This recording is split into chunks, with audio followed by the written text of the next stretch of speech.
Bonne année 2025. Qui dit nouvelle année dit nouveau départ, nouveau générique et bonne résolution. Mais pourquoi est-ce qu'on prend de bonnes résolutions ? Qu'est-ce que ça dit de nous ? On en parle aujourd'hui avec Descartes et Spinoza. Je suis Alice de Rochechouart et vous écoutez Le Fil d'Actu, le podcast engagé qui met la philosophie au cœur de l'actualité. Ce podcast est totalement indépendant et il ne survit que grâce à vos dons. Alors, si vous voulez soutenir mon travail, vous pouvez faire un don, ponctuel ou récurrent, en cliquant sur la page indiquée en description. Merci pour votre soutien.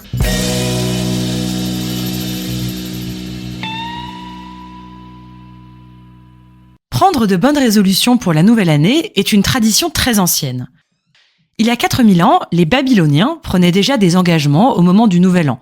Celui-ci avait lieu à la mi-mars, au moment des semences. Les Babyloniens faisaient alors des promesses, espérant être récompensés par les dieux s'ils les tenaient. Cette tradition se perpétue dans la Rome antique. Jules César fixe la nouvelle année au 1er janvier, et c'est le dieu Janus, qui a donné son nom au mois de janvier, qui reçoit les promesses et les offrandes. Janus, c'est le dieu des passages, celui qui a deux visages, un qui regarde devant et un qui regarde derrière. Il fait ainsi le pont entre le passé et l'avenir, et il est vénéré pour sa capacité à garantir une nouvelle année meilleure que la précédente. Par la suite, les dates du Nouvel An sont variables, en fonction des époques, des pays et des églises. Au milieu du XVIe siècle, le pape fixe une date. L'année commencera le 1er janvier, car c'est le jour de la circoncision de Jésus, 8 jours après sa naissance. À ce moment, les bonnes résolutions sont surtout religieuses. Puis elles évoluent au XXe siècle. Aujourd'hui, elles n'ont plus tellement à voir avec la religion et elles questionnent plutôt nos habitudes, nos modes de vie. Les bonnes résolutions sont donc une tradition qui nous accompagne depuis très longtemps. C'est assez compréhensible en fait. On se dit qu'une année recommence et qu'avec elle, tout redevient possible. Ce qui est philosophiquement en jeu ici, c'est le problème de la liberté. Si nous prenons de bonnes résolutions, cela semble impliquer un changement de notre mode de vie, une modification de nos habitudes. Cela signifie donc que nous prenons une décision, plus ou moins radicale, pour changer qui nous sommes. Et pour que ce soit possible, il faut que nous soyons libres. Or, le sommes-nous ? Cette question a beaucoup préoccupé les philosophes.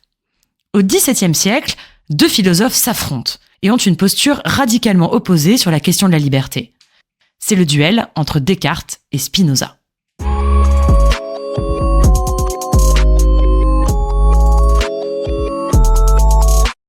Descartes est un grand défenseur de la liberté. Selon lui, notre liberté est totale, absolue, presque divine. Nous pouvons faire absolument ce que nous voulons, y compris n'importe quoi. Ce qui prouve la liberté, selon Descartes, c'est notre capacité à prendre des décisions. Quand nous sommes face à un choix, dont les deux options nous semblent totalement équivalentes, nous arrivons tout de même à choisir, même s'il n'y a aucune raison de choisir l'une ou l'autre de ces options. Selon Descartes, c'est ce qui différencie l'homme de l'animal. Là où un animal serait paralysé, incapable de faire un choix, nous les hommes n'avons pas ce problème. Selon Descartes, si nous parvenons à choisir dans n'importe quelle situation, c'est bien que nous sommes libres. Par exemple, pour rester dans l'ambiance fête de fin d'année, vous allez réussir à choisir un chocolat dans la boîte, même s'ils sont tous identiques. Nous sommes donc libres de faire ce que nous voulons.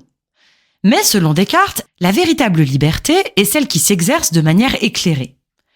Quand nous faisons n'importe quoi, c'est une liberté au rabais. À l'inverse, une volonté est d'autant plus libre et forte qu'elle choisit en fonction du bien. Autrement dit, nous sommes totalement libres, mais nous le sommes encore plus quand nous choisissons d'agir moralement. Et nous sommes d'ailleurs jugés en fonction de la manière dont nous utilisons notre libre arbitre. Or, Descartes emploie le terme de résolution. Selon lui, quand nous errons dans un monde rempli d'incertitudes et de doutes, que nous ne savons pas quoi faire, nous avons besoin d'une sorte de guide éthique qui nous permet d'éviter l'indécision. Cela signifie suivre quelques règles de prudence, même si on sait qu'elles ne sont pas parfaites, afin de rester concentré sur nos objectifs. Descartes compare cela à marcher dans une forêt. Si vous vous perdez, vous n'allez pas tourner en rond ni rester immobile. En tout cas, je vous le déconseille. Mais à l'inverse, vous allez marcher toujours dans la même direction. Voilà ce qu'est la résolution, le fait de suivre une direction. Attention, cela ne signifie pas être borné et obstiné. Si des signes montrent que vous vous êtes trompé, vous êtes tenu de changer de cap. La résolution est une détermination à toujours faire de son mieux, en ajustant si nécessaire. La résolution donne une cohérence à la vie. Elle est en quelque sorte un gouvernail. Dans un langage cartésien, la bonne résolution serait le fait de recentrer notre gouvernail, revenir aux principes qui guident notre vie et au besoin les ajuster pour s'approcher du bien.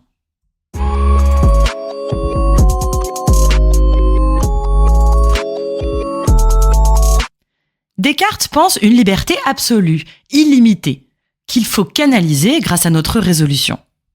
Spinoza pense de manière totalement opposée. Selon lui, nous sommes déterminés par des causes, mais nous ne le savons pas. Le libre arbitre est une illusion.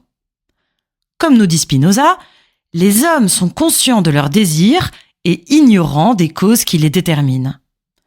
Quand nous pensons choisir librement, en réalité, nous ignorons ce qui nous a fait choisir telle ou telle chose. Si vous avez choisi ce chocolat dans la boîte, ce n'est pas parce que vous êtes absolument libre, mais justement parce que vous êtes totalement déterminé. Votre choix n'en était pas vraiment un. Pour autant, Spinoza nie-t-il toute forme de liberté ? Pas tout à fait. Selon Spinoza, la liberté consiste à accomplir sa nature propre. C'est ce qu'il appelle le conatus. C'est l'idée que chaque chose, qu'il s'agisse d'une pierre, d'un animal ou d'une personne, fait un effort pour persévérer dans son être, c'est-à-dire pour accomplir son identité. Alors, selon Spinoza, ce que l'on souhaite vraiment, ce n'est pas devenir un autre, mais plutôt être soi-même de manière plus intense, plus authentique. Non pas une transformation radicale de soi totalement illusoire, mais une acceptation et une affirmation de son être. L'enjeu est donc d'abord de comprendre ce que l'on est, de cerner qui nous sommes, de chercher à nous retrouver nous-mêmes. Nous devons donc toujours chercher ce qui accroît notre force vitale, ce qui nous rend plus puissants, plus authentiquement nous-mêmes. La liberté est donc une affirmation de soi. C'est à la fois la recherche de ce qui augmente notre vitalité, de ce qui génère de la joie, et la suppression des choses extérieures que nous subissons, ce qui diminue notre force vitale. Prenons des exemples. Certaines choses, comme l'alcool ou les drogues, peuvent sembler excitantes au début, mais avec le temps, on réalise que cela nous détruit, que cela diminue notre force vitale. À l'inverse, l'amour peut produire une joie intense qui nous rend plus puissants. De ce fait, nous ne pouvons pas nous libérer de ce qui nous détermine, mais nous pouvons mieux le comprendre, voire même le maîtriser. Dans ce cadre, la bonne résolution, c'est celle qui nous fait être plus authentiquement nous-mêmes. Ce n'est pas un changement radical qui tenterait d'ignorer notre moi profond.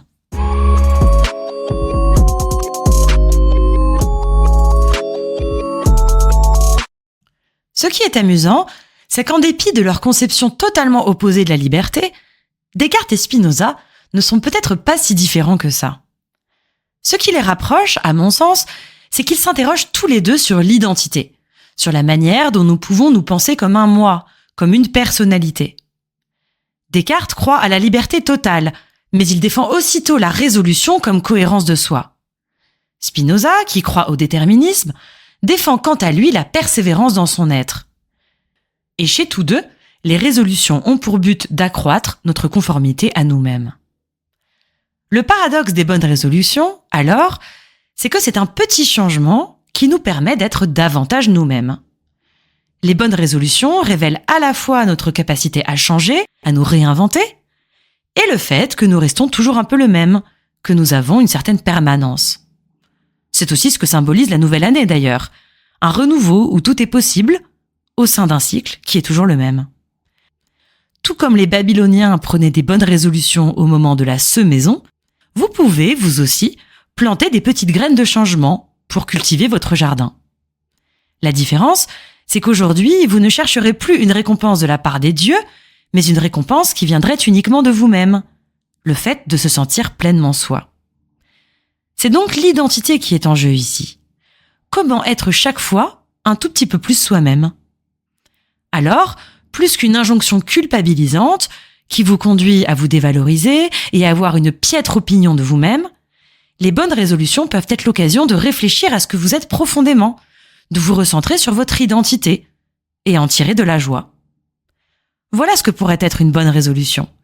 Non pas une nouvelle règle punitive, que vous abandonnerez sans doute au bout de quelques semaines en vous sentant faible et coupable, mais une célébration de vos forces et de vos qualités. Un chercheur de Stanford a montré que 90% des résolutions ne sont pas tenues. Mais peut-être est-ce parce que ce ne sont pas de bonnes résolutions, justement. Une résolution est bonne quand c'est un petit changement qui vous permet d'être un peu plus vous-même. Une mauvaise résolution, à l'inverse, c'est une tentative de se conformer à ce qu'on attend de vous, à ce que la société impose, indépendamment de qui on est. Finalement, une bonne résolution, c'est une éthique de soi. Un retour à la phrase grecque qui était inscrite à l'entrée du temple d'Apollon, à Delphes, et qui a ensuite été reprise par Socrate. Connais-toi toi-même. Alors, quelles seront vos bonnes résolutions pour 2025 ? C'est la fin de cet épisode. On se retrouve très vite pour un nouvel épisode du Fil d'Actu. Et en attendant, pour des infos exclusives, vous pouvez me suivre sur Instagram, sur mon compte @lefildactu.podcast. Et un grand merci à toutes celles et ceux qui, grâce à leurs dons, me permettent de continuer sereinement le podcast. Merci à Sylvana, Jules, Elodie, Thomas, Marc, Joanne, Mathilde, Mathieu, Clément, Bruno, Louis-Michel et Étienne. Vous aussi, vous pouvez rejoindre l'aventure du Fil d'Actu. Merci et à très vite.